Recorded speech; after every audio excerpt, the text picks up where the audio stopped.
So I was really inspired when I spoke to Ricardo about the theme for this conference, because I feel this is quite a pivotal time for creative methodologies at the moment, because it's becoming obvious that this global ecological crisis that we're in is really in reality a cultural crisis. It's the result of decisions made by humanity and these deeply ingrained, unsustainable ways of thinking and acting, both collectively and individually. So we're at a point where we urgently require new tools to facilitate the necessary cultural shift and shift our actions collectively. So underpinning many of these issues is a strong disconnection to place and a disconnection to the environment. Timothy Morton states that everything is really connected into this vast intertangling mesh that flows through all dimensions of life. No animal, no object can exist independently, and nature is not an entity separate from culture, nor is the animal world separate from humankind. So understanding this profound sense of interconnection really requires us to evolve our thinking and acting consistent with what futurist Tony Fry describes as an ecological ontology. So today's ecological emergency exists because this dominating Western culture has really ignored this entanglement and pursued a different vision, a vision that is also time poor. So we're now surrounded by the symptoms of this crisis we have created in the biophysical world. Now, this is research that I've been involved with for a number of years, and I'm sure, as you all know, it can get pretty depressing and overwhelming at points. So I could dig deeper and deeper into this collective crisis, but I instead really want to focus this presentation on some of the positive outcomes of this research, because we're at an exciting time where world leaders are actually looking towards the creative opportunities and the possibilities of creative methodologies as tools for change, which I think is a pretty exciting time. Now, if you've read my abstract, you'll notice that I use that Bill McKibben quote, because I think there's quite a lot of truth in this statement. Environmental art, eco-art, green art is expanding at a rapid pace internationally. We have work such as The Silent Evolution, which involves hundreds of life-size sculptures under the sea, made from pH-neutral concrete, which acts as an artificial reef that encourages the growth of marine life. The 350 Earth project is another great example, the world's first ever global climate art project. In multiple locations across the globe, citizens and artists created massive public art installations to show how climate change is already impacting our world. Climate Elephant by Daniel Dancer was a key 350 Earth project, which had 3,000 young people in New Delhi form an enormous elephant threatened by rising seas. A plea to world leaders not to ignore climate change, the elephant in the room.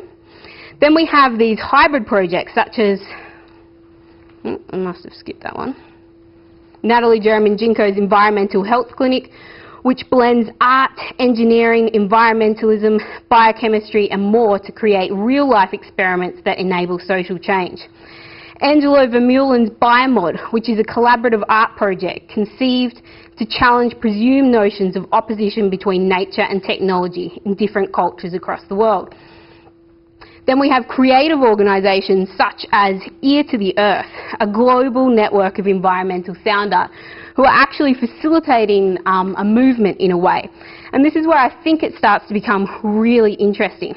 Now, what has become evident throughout this research is this sense of interconnection that we're seeking through this movement is still prevalent in many First Nation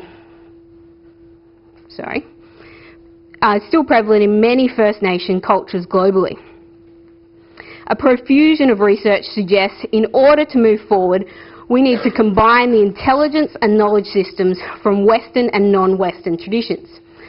As Paul was saying this morning, we're not connected enough in the Western world to really develop this sense of sustainability at the moment. And this, the most critical outcome of this research is really the process of listening and the role of sound in actually facilitating this cultural shift. Now, these ancient knowledge systems argue that the power of simply listening to the environment will answer many of the world's problems.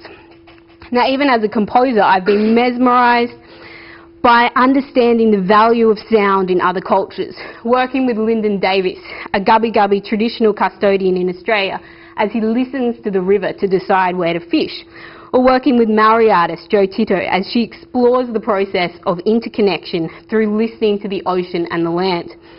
So by actively seeking, learning and adopting knowledge from these cultures in a self-reflective process of bilateral exchange, we can begin to imagine a deeply relational understanding of self and the world. So I feel this is both an opportunity and a responsibility for sonic artists to play a key role in stimulating this shift in consciousness.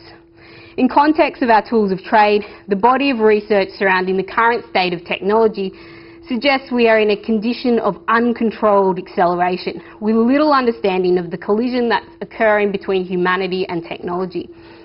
What is clear is that this dramatic advancement of digital media and information technology has truly cultivated a paradigm shift in how we collaborate today. This has evolved and expanded our tools of expression, but most importantly, it's opened our ability to communicate at a higher level in an interdisciplinary context. Now, sonic art, with the infinite possibilities of technology, really has a profound ability to ignite an awareness and connection to the environment. Now, in parallel to these creative values, we have a wealth of research globally that extends beyond purely expression. Gerardo Duri's multi-channel works exploring DNA repair frequencies, Donna Kari's research projects in New Mexico that use sympathetic sound vibration for agricultural propagation, or even the work of David Rogers, an Australian artist who is about to complete a residency in the Alisphere in California to create the Interior Earth Interpreter, which sonifies waves travelling through the interior of the Earth and allows real-time interaction with earthquakes from inside the Alisphere. Now, unfortunately, it's not within the scope of this presentation today to delve deeper into these particular projects, but what is really evident is the field of sound research is thriving internationally. So it's all well and good to say sonic art or sound can save the world, but is listening to a soundscape really going to change how I interact with the environment? Sonic art can certainly offer a strong environmental provocation, but is the role of the artist purely to comment on the crisis? Or can this sense of provocation extend beyond expression to create a behavioural shift in these deeply ingrained, unsustainable ways of thinking? If the answer is yes, which I think it is just for the record, then the challenge becomes creating a methodology to facilitate these projects and exploring how these often intangible and subjective creative processes can be measured. This methodology needs to be an evolving process, multi-platform in nature, that's not necessarily outcome-driven, but seeks to engage, inspire and connect communities through sound to facilitate this cultural shift. The core of the methodology pivots on a site-specific creative project embedded in a multi-layered community cultural engagement process developed in response to a specific community.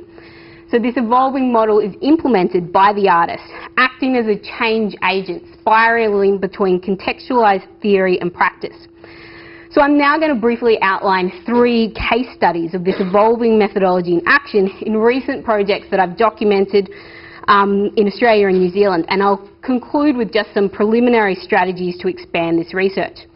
So these case studies are essentially acting as a catalyst to develop this rigorous methodology that will enable communities internationally to disseminate similar projects.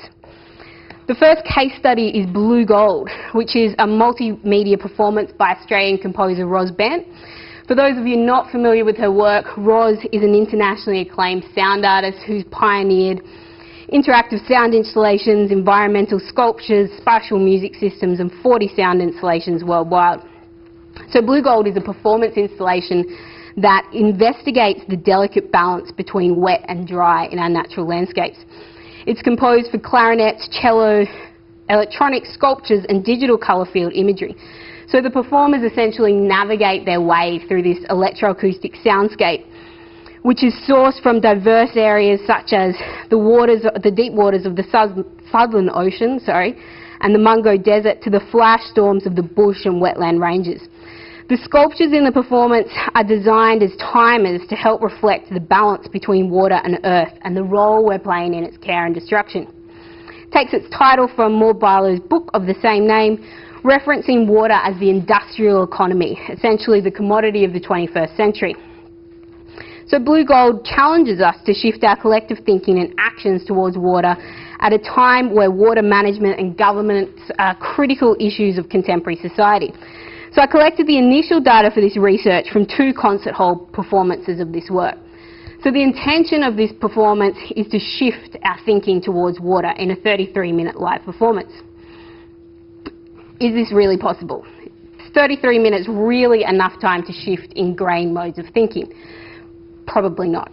So I did a range of qualitative and quantitative research processes to actually explore people's perceptions of this performance, and I'll spare you all the fancy graphs to say that in essence the results of this performance concluded that Blue Gold is a rich and immersive experience that offers a strong provocation to think about water, but the results suggested it unfortunately didn't extend into a shift in thinking or consequently action. So I was exploring other ways to actually disseminate and present this work.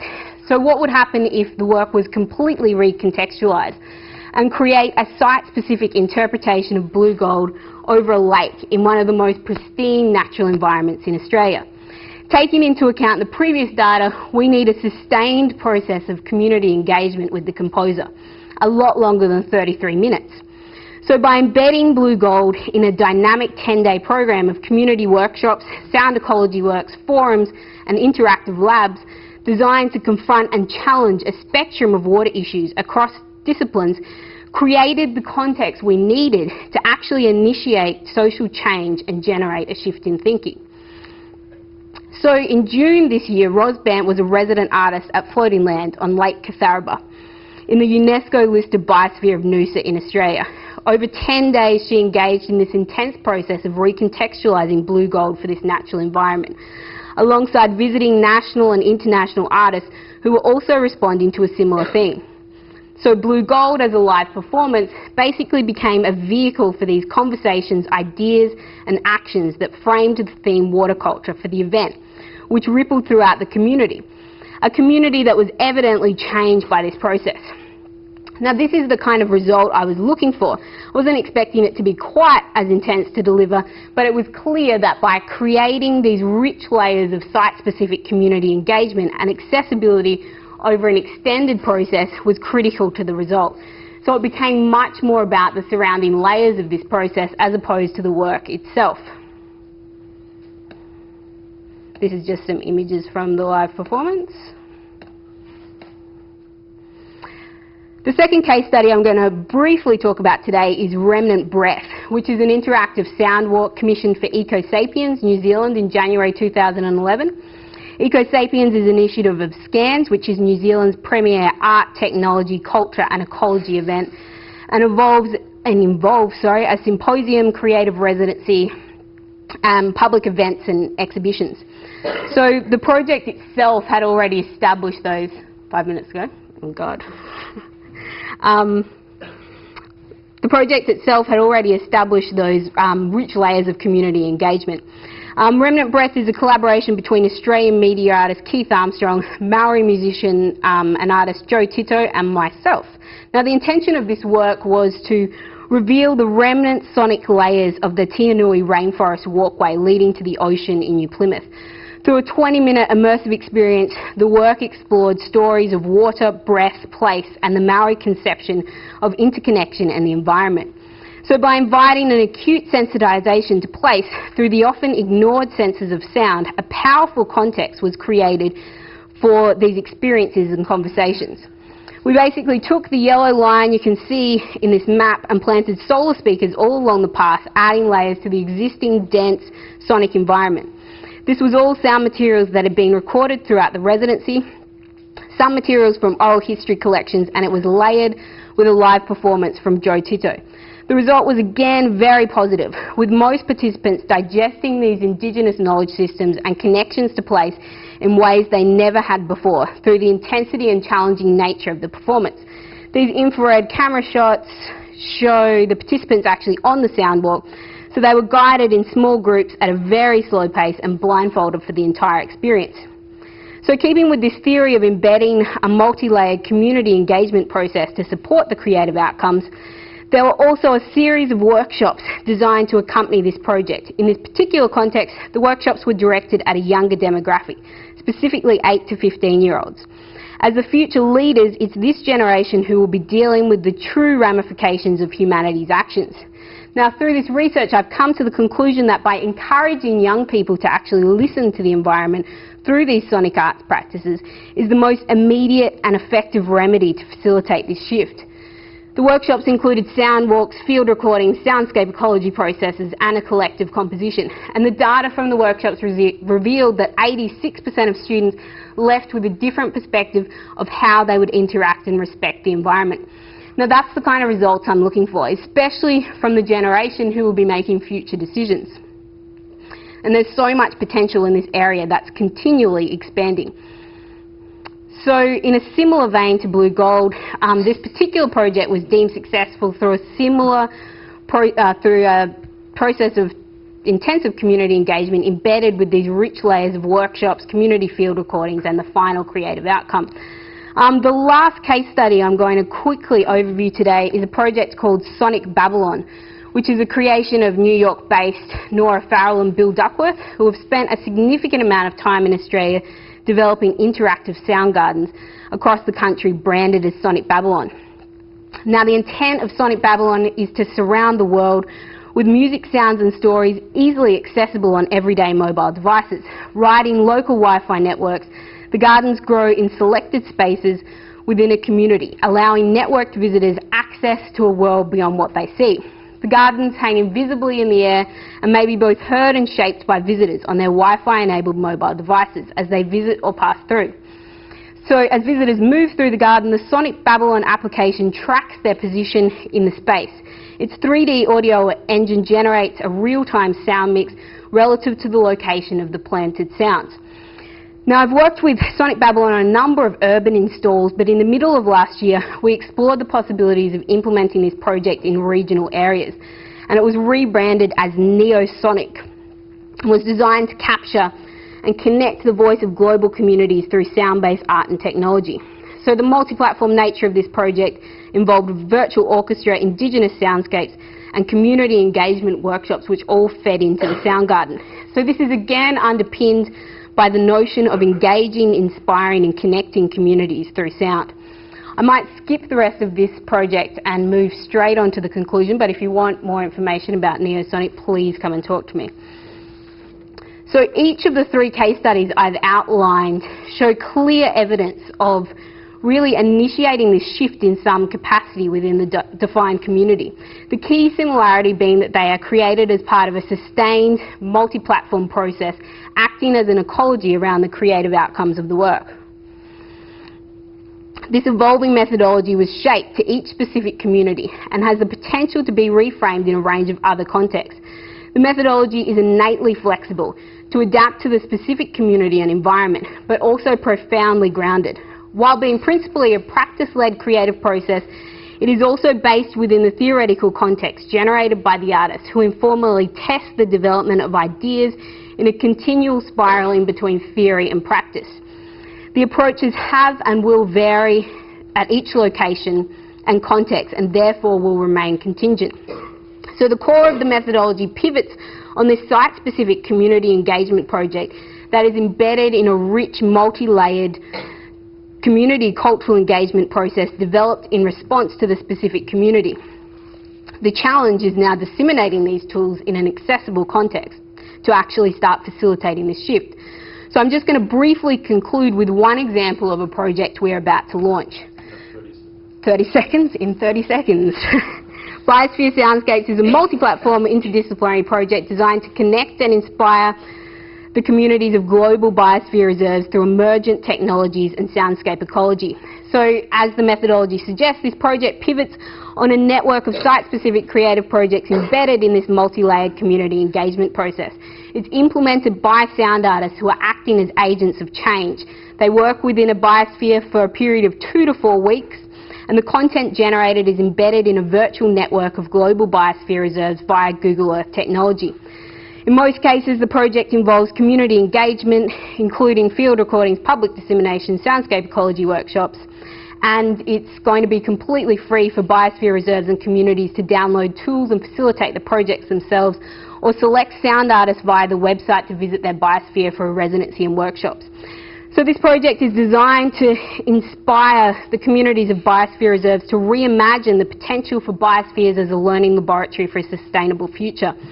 I have a lot more information about this one, but essentially this will be the first sound project for the World Network for Biosphere Reserves, which consists of 580 sites in 114 countries. And I think by using this methodology to leverage off the context of biosphere reserves, this project really has the potential to facilitate a global dialogue through sound and build the capacity for creative tools and interdisciplinary action in ecological crisis. All right, done.